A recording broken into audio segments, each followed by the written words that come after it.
Yeah, I mean, last year, I was just kind of, you know, it was unexpected for me too, but, you know, I knew I was riding good, and I feel the same this year. So it'd be cool to get a win again, but at the same time, I'm going to, as everyone says, you're looking at the big picture, and that's my goal right now. I mean, mud races are mud races. You know, it's kind of actually a blessing, I think, you know, with all the hype and crap that's going on. You know, it's like, it's going to calm everybody down and I guess relax everyone, knowing that, hey, you know what, if it is a mudder, then, you know, it's survival mode at that point, get the first one out of the way. But yeah, I mean, Eli and I rode in the mud at our track last week, or a couple days ago, and we're ready for it. Yeah, well, the last Supercross we had at Vegas was a mudder, and I did pretty decent there, so hopefully we could do pretty good here again too, no matter what the conditions are.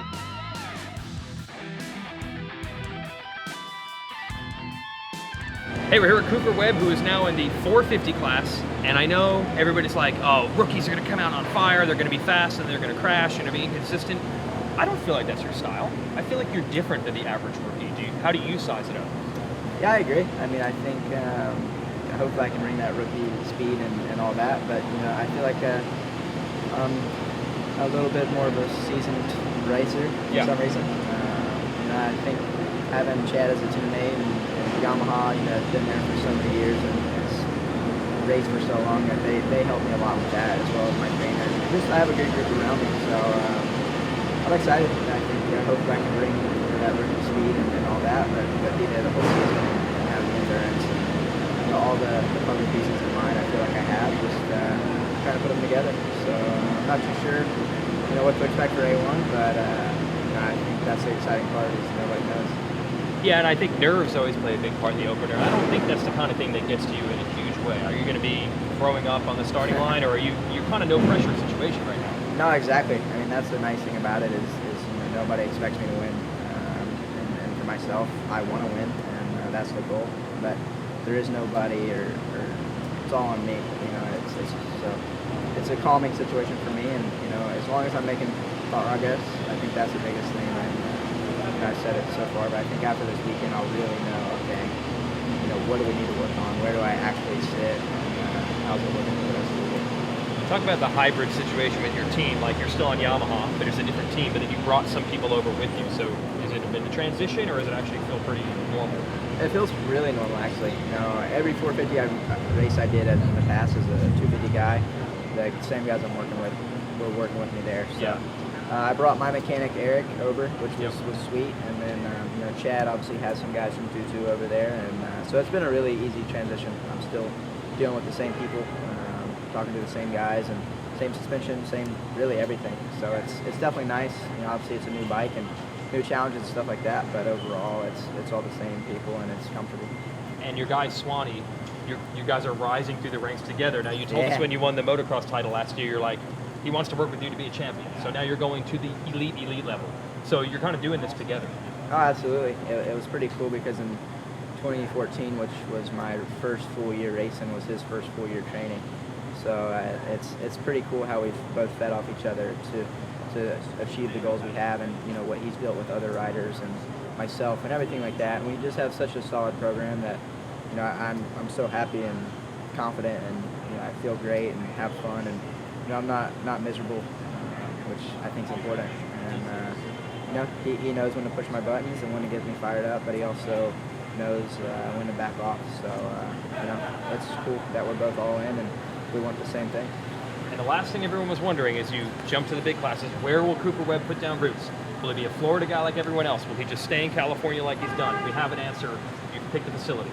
Yep, North Carolina, going back home. So pretty excited about that. We'll be living in the Charlotte area, and you know, we got it all finalized and stuff now. So I'm really excited about that. You know, Gareth will come out there with me and train, and he'll have his guys come as well, and it should be pretty cool. You know, there's a bunch of people and tracks in that area, and I'm excited. You know, sure, it's not where I grew up, but it's in the same home state, and you know, everything we need right there. So no Florida, and you know, I still have a place in California that I'm sure we'll spend time in the off season, in the winter time when it's cold and stuff. But be back home in North Carolina and neighbors with you.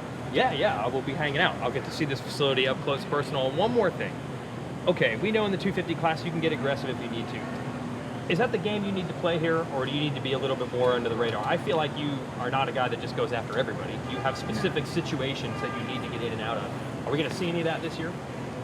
Yeah, you never know. Okay. I'm not gonna change my approach on racing. You know, I'm an aggressive person, but I feel like I don't go out and call for stuff. Yeah. You know, I think, you know, I've clearly shown that if you want to pick on me, then you're making a bad decision. But you know, I'm not gonna sit here and, you know, sure, I want to be smarter and, you know, not do anything dumb. But you know, if there's an aggressive pass that needs to be made for positions, then, you know, I'm not gonna hesitate. And you know, like I said, I'm not out here to T-bone or take anybody out, but I think bumping is no problem. That's what people like to see. It's going to be exciting having this guy in the class this year, for sure. Okay, Cole Seeley from HRC Honda, and my colleague Steve Mathis is pumped on Cole Seeley. High on Cole Seeley coming in. He's predicting multiple wins for you. How does that sound? Multiple wins? Does that sound good? Yeah, I know. I watched the show. Obviously got Ping in my corner. He's been in there for 2010. So, Yeah. But yeah, Mathis. I mean, I think was a hater for a little bit, so it feels good to welcome him in. You know, he's technically a bandwagoner now, but yeah, no, it's good. It feels good to have Steve in my corner for sure. Well, we know some of the reasons why this bike has got a lot of hype for starters, so that's a big thing. How is it actually working? And I'm sure you're going to say it's awesome, but tell me for real. Come on. No, it's been awesome. It's been it's been an honor on my side of things, just being able to really be a part of the production of building a race machine. Really, I started on it when it was suspension only, and then a clutch, and then a pipe, and then so like really just seeing it go from where it was, before I even got injured to where it is today. It's been really cool to be a part of, and it needed some work at first, but Supercross was, I couldn't believe how well it was. Literally plug and play. Like we haven't really made that big of that many changes on Supercross. So. Honda builds the absolute whole shot on the production bike. They're all about the starts. Is that something that applies for what you guys are doing? No, I mean, as a professional racer, I think you have that aspect already dialed. You know, Right. You have to have it dialed, or else you're in big trouble. You tested the old bike for starts, I'm sure too. Yeah, exactly. It's not. Yeah, we had a start map, and we have this Right. and that, and it's cool. I think just like I said, from a professional standpoint, you have all those tools. You have the whole shot map and the whole shot device, and to see that kind of trickle down into the production side of things is pretty cool. I mean, not every rider is going to enjoy a really aggressive map or a really mellow map. So to have 3 or 4 or whatever however many maps the production bikes come with now is definitely a cool feature for the everyday buyer. Okay, so tell me why you will be even better this year in your third year. You won a race in 15. Last year you missed a couple, so maybe you would have won one when you got hurt. So give me the sales pitch. Why will this be an even better year for you? This will be an even better year, especially compared to last year. Last year I only had 6 weeks on the bike before I lined up in Anaheim.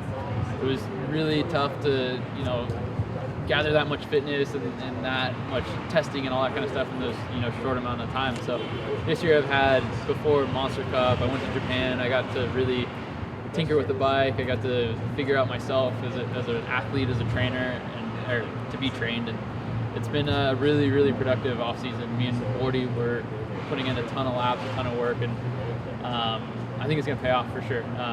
This was definitely, like I said, my most productive off season I've ever had, and I feel the most prepared I ever have going into next season. Maybe our guy Mathis knows something. Maybe he's on something. We'll see. Cole Seeley. We'll see how he does on Saturday.